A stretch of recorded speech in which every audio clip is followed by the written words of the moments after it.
एक बार फिर आपके अपने चैनल विकास गुप्ता क्लासेस में आपका बहुत बहुत स्वागत है। मैं विकास आपके अगले लेक्चर में आपका बहुत बहुत स्वागत करता हूं।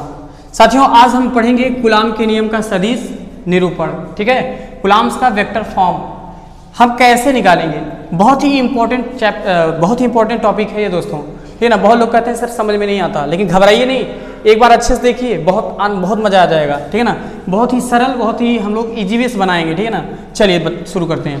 कूलाम के नियम का सदिश निरूपण याद रखिएगा, बहुत ही खास इंपॉर्टेंट टॉपिक है। ऐसा हम लोग बनाएंगे ना, ऐसा इसको सोल्यूशन करेंगे ना, बहुत ही आनंद आ जाएगा। कैसे? कूलाम के नियम का सदिश निरूपण।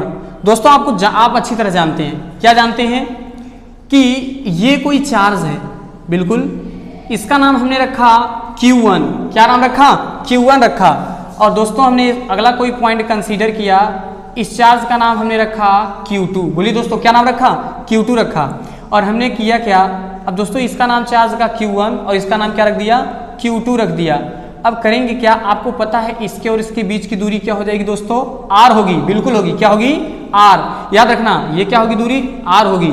एक बात आपको बता दें, यहाँ एक चीज समझने के लिए बात है दोस्तों, एक चीज बहुत इंपॉर्टेंट टॉपिक है। क्या? Q1 के कारण Q2 पर बल लगेगा, क्या होगा? Q2 के कारण Q1 पर फोर्स लगेगा, तब कितना होगा, बल कितना होगा? तो यही चीज मुझे सीखना है दोस्तों। मैंने क्या बताया कि कूलाम के नियम का सदिश निरूपण, अगर एक बार ठीक से देख लिया ना आप, तो कभी भूल नहीं सकते दोस्तों। कैसे? क्या करना है कि हमने बताया कि ये कोई चार्ज है Q1, ये कोई चार्ज है क्या? Q2। ध्यान सुनिएगा, अगर Q1 के कारण, पहले समझ लीजिए टॉपिक को, फिर हम इसका डेरिवेशन करते हैं दोस्तों। करना क्या है कि यदि Q1 के कारण, किसके कारण? Q1, अरे Q1 का मतलब कोई चार्ज होगा, वो भी कौन सा होगा? Q1। यदि Q1 के कारण किस पर बल लग रहा हो? Q2 पर। याद रखना, यदि Q1 के कारण Q2 पर, Q1 के कारण Q2 पर, Q1 के कारण Q2 पर बल लग रहा है, तो उसे हम लोग लिखते हैं F21। देखो F21 नहीं पढ़ेंगे, इसको पढ़ेंगे F21। ये बहुत इंपॉर्टेंट है दोस्तों। क्या हमने बताया कि यदि Q1 के कारण Q2 पर बल लगता है, ध्यान से देखना, पहले जिस पर बल लगता है उसको लिखेंगे, फिर जिसके कारण लगता है तब उसको लिखेंगे। Q1 के कारण Q2 पर, किस पे लगा? Q2 पर। किस पे लगा? अरे दोस्तों Q2 पर लगा, तो Q2 को मैंने पहले 2 पहले लिखा, और किसके कारण लगा? Q1 के कारण लगा, इसलिए 1 को मैंने पहले लिखा। तो Q1 के कारण Q2 पर लगने वाला जो बल होगा दोस्तों, वो हो जाएगा F21। ठीक है ना, F21 याद रखिएगा। हमने क्या बताया कि Q1 के कारण Q2 पर बल किस पे लगा, पहले उसको लिखना है, और किसके कारण लगा तब उसको लिखना है। अगर मैं आपसे पूछ लूं कि Q2 के कारण Q1 पर बल लगे रहेगा, तो क्या लिखेंगे? यदि Q2 के कारण Q1 पर फोर्स लगेगा तो क्या लिखेंगे? याद रखना, तो याद रखना, पहले आप क्या लिखेंगे? F लिखेंगे। अब किस पर बल लग रहा है? 1 पर, तो 1 लिख दो।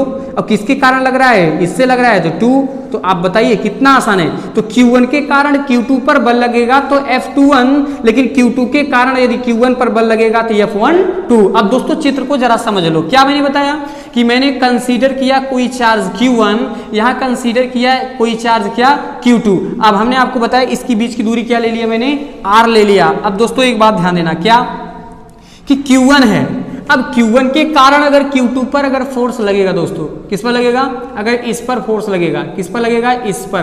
तो कौन सा फोर्स लगेगा दोस्तों? Vector F21। अरे यही तो मैंने बताया था, क्योंकि Q1 के कारण जो Q2 पर फोर्स लगेगा वो क्या हो जाएगा दोस्तों?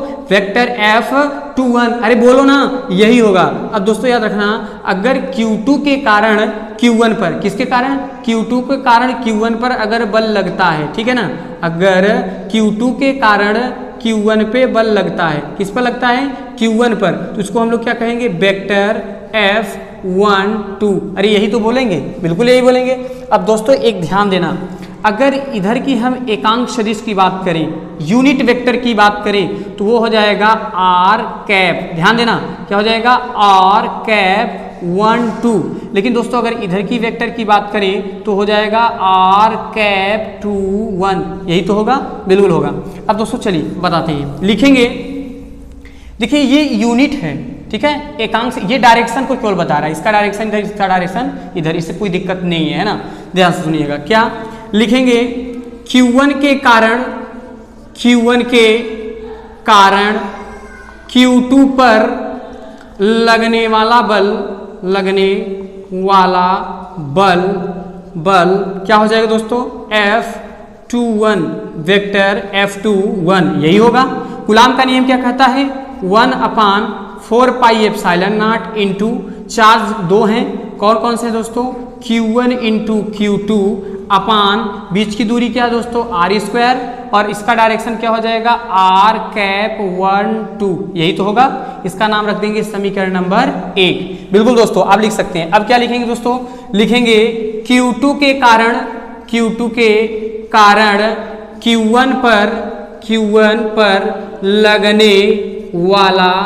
लगने वाला बल क्या हो जाएगा दोस्तों, F, अरे बोलो ना, F12 लेकिन वेक्टर फॉर्म में होगा, equal to 1/4 pi epsilon naught. अरे ये आया कहाँ से, अरे आया ये कूलाम के नियम से, क्योंकि हम यही तो पढ़ रहे हैं कूलाम के नियम का सदिश निरूपण। तो वेक्टर F इक्वल टू क्या हो जाएगा, F12 equal to 1/4 pi epsilon naught into दोस्तों हो जाएगा क्या, Q1 इंटू Q2 अपान बीच की दूरी क्या है, r का वर्ग, फिर इंटू क्या हो जाएगा, r⁻, क्या है दोस्तों, 21 है, क्या है, 21 है, तो 21 हो जाएगा।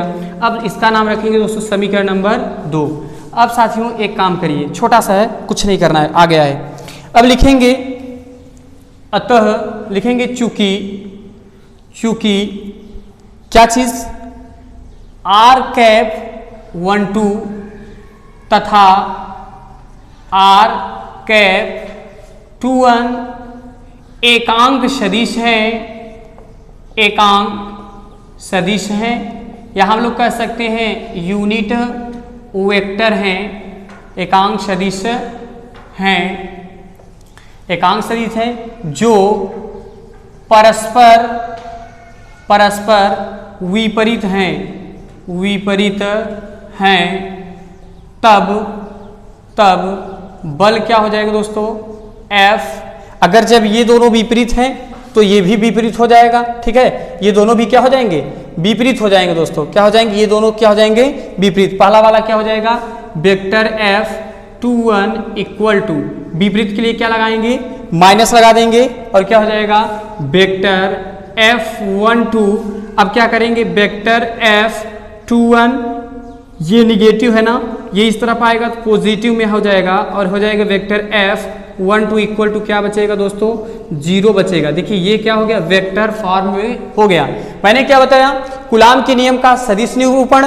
सबसे पहले मैंने कंसीडर किया एनी पॉइंट क्या, Q1, और दूसरा कोई पॉइंट लिया Q2, और मैंने इसके बीच की दूरी दोस्तों क्या लिया, R लिया, और हमने क्या बताया कि Q1 के कारण Q2 पर, हाँ क्या, Q1 के कारण Q2 पर लगने वाला बल वेक्टर F21 हो जाएगा, और Q2 के कारण Q1 पर लगने वाला बल वेक्टर F12 हो जाएगा। ये इधर की डायरेक्शन बताएगा, तो r⁻12 ये यूनिट सदिश होगा। हाँ दोस्तों, अगर ये वाला इधर की बात करेंगे तो r⁻21 ये भी एकांक सदिश हो जाएगा। Q1 के कारण Q2 पर लगने वाला बल F12 vector F21 equal to, coulomb का नियम क्या कहता है, 1/4 pi epsilon naught into Q1 into Q2 अपान r²।